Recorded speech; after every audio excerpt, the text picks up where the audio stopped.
I've gotten a lot of questions about my Urshifu Moltres list that I piloted to a top 4 finish at the recent Full Grip Games 1K post-rotation tournament. I'm JW Creewall, aka Flex Daddy Righteous, and in today's episode of the Let's Build series, I'm going to be taking a look at that Urshifu Moltres list and explain some of those card choices. The Pokemon line in my Urshifu Moltres list is very simple, but they work together very well.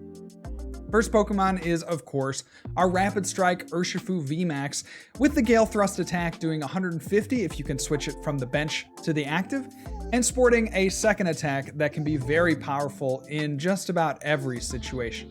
G-Max Rapid Flow is by far the best spread attack in the post-rotation format, being able to deal 120 damage to 2 of your opponent's Pokemon. If you're able to hit something on the bench, you can utilize cards like Telescopic Sight or the Pissimian to deal extra damage. Now this Pissimian does 30 additional damage to any bench Pokemon V or Pokemon GX that are hit with an attack, and that goes the same for the Telescopic Sight, which we'll see in just a moment. The backup attacker in this deck is Moltres V.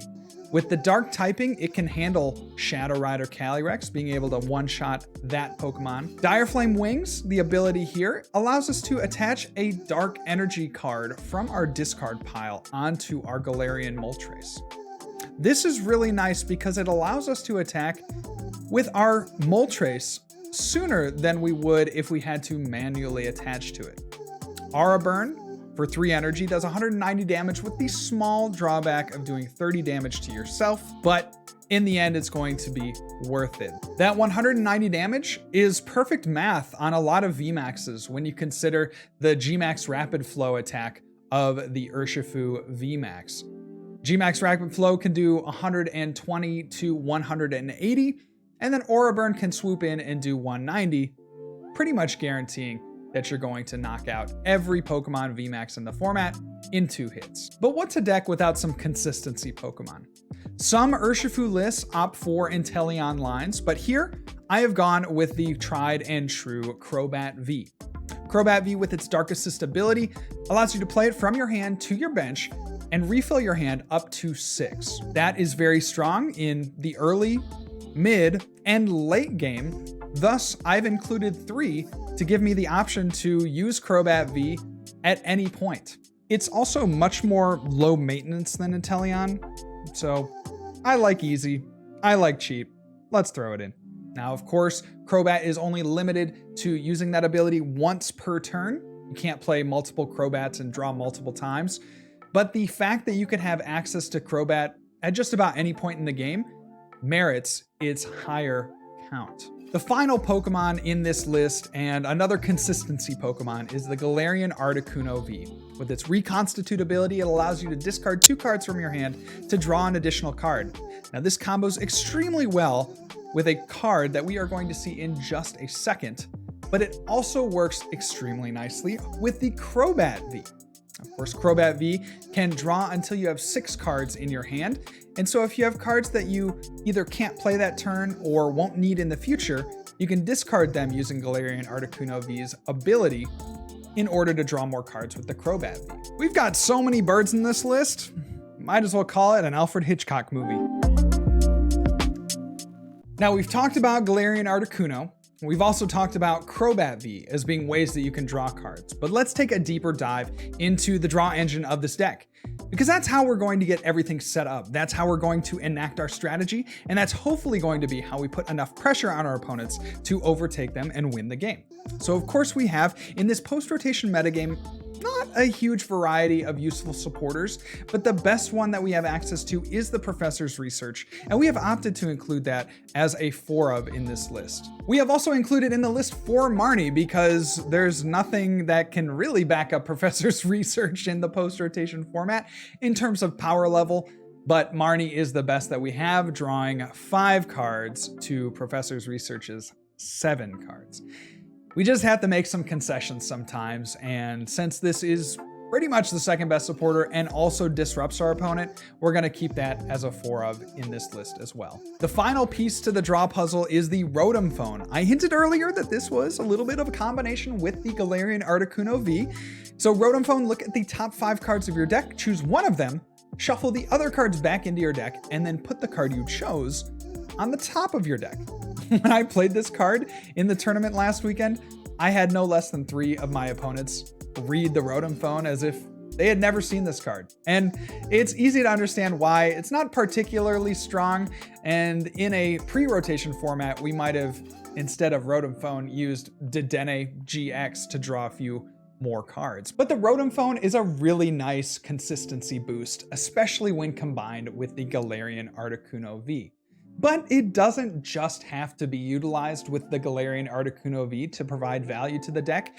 There are plays all over the place that you can make with Rotom Phone, including setting up a turn in the future to ensure that you won't dead draw on the following turn, or to make a play like this. Let's say you have a switch in hand and you don't have an Urshifu VMAX. Well, you can play Rotom Phone and get that Urshifu VMAX to the top of the deck so that you can draw into it first thing next turn. So you draw into your Urshifu VMAX, you have your switch in hand, you play the Urshifu, play the switch, and then you can go ahead and play the supporter. You get that value off of the switch where you might have had to discard the switch otherwise. Now let's get to the bread and butter of this deck, the energy.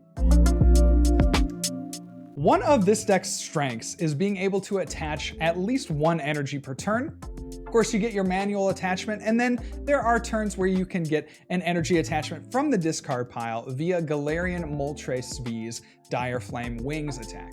Now, I also play an elevated count of Dark Energy and 3 Energy Search. Now that's really good to have essentially 8 copies of Dark Energy in your deck, because you're always going to want to be discarding them in order to get them back with the Galarian Moltres' Dire Flame Wings attack.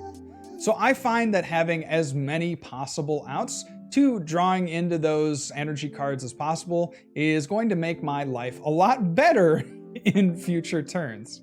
I've also included 1 copy of Fighting Energy because we don't want to be caught in an uncomfortable situation where we have the energy search in hand, but no energy left in the deck to search it out to attack with our Urshifu VMAX. So 1 basic fighting is going to do the trick to make sure that we're attacking turn after turn. The last piece of this energy puzzle is our energy switch. This will allow us to switch 1 basic energy from one of our Pokemon to another of our Pokemon.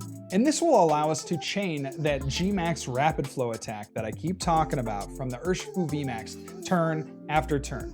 We've included 2 energy switch because you're going to be attaching from hand manually for much of the game, and you don't often need energy switch every single turn, but it's very nice to find an energy switch in the mid and late game so that you can chain back-to-back G-Max Rapid Flow attacks. Energy switch, fantastic card in this deck, and I think a 2 count makes it so that you'll have it when you need it, but not have it be a dead card in the early game. This list is absolutely incredible. I would not change a single thing about it. It guided me to a top 4 finish at this weekend's Full Grip Games 1K post-rotation tournament, where I lost to the eventual champion, Azul Garcia Griego, and his Urshifu VMAX Inteleon list. I think this list has really great matchups across the board. I beat a number of decks including Sylveon VMAX, Shadow Rider Calyrex, and Rayquaza VMAX, all utilizing that very powerful, very important G-Max Rapid Flow attack, following it up with some Moltres Vs for good measure. If you have any other questions about this list, please make sure to go down below into the comments section and ask away. I read them all, and I'd be happy to answer any questions that you may have about this deck. That's going to be all for me today, guys. If you learned something in this video or if you found it enjoyable, please make sure to hit the like button and also subscribe if you haven't already to the channel. That helps me out a lot and helps our channel to grow. Helps more people find this content who otherwise might not have. That's going to be all for me today, guys. Remember, good luck and also have fun.